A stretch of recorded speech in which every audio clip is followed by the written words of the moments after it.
Okay, with the NFL draft right around the corner, the big question remains. What should the Rams do with the 26th overall pick in the first round? I've seen a handful of different mock drafts over the last few days with different scenarios, with some projecting that we will select tight end Colston Loveland out of Michigan. And obviously tight end is not the biggest position of need for us right now. But over the last couple of years, Sean McVay has been salivating over the idea of drafting a big body, elite level tight end. A couple years ago, Sean McVay wanted to select Dalton Kincaid, but missed out on him. And just last year, Sean McVay tried to move up into the first round of the draft to select Brock Bowers, but obviously that did not happen either. So if Colston Loveland is still available with the 26th overall pick in the first round, then Sean McVay might decide to select him and finally get the tight end that he's been looking for. I've seen others predict that we use the 26th overall pick to fill the inside linebacker need and select Jahad Campbell out of Alabama, which would also be a good idea, while others have suggested that we solidify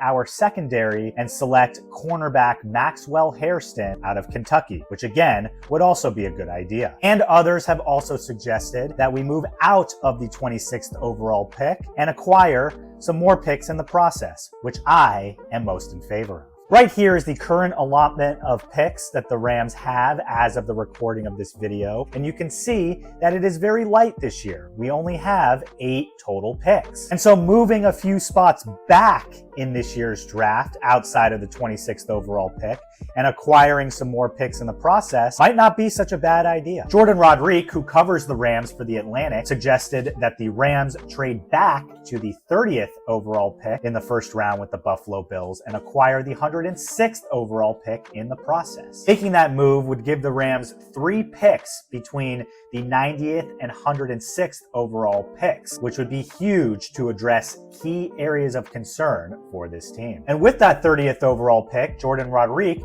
suggests that the Rams select cornerback Azareye'h Thomas out of Florida State, in which he would reunite with Braden Fisk and Jared Verse. So those of you watching, what do you think we should do with the 26th overall pick? Should we hold on to it, or should we trade back and acquire more picks in the process? I am for trading a few spots back in the first round and acquiring another pick in the process because, well, as I mentioned before, we are very light with picks this year, having only 8 total as of the recording of this video. And with our first pick, whenever that might be, I would like to address either cornerback or inside linebacker because those are the 2 biggest positions of need at this moment in time. But let me know your thoughts on all this. And as always, go Rams.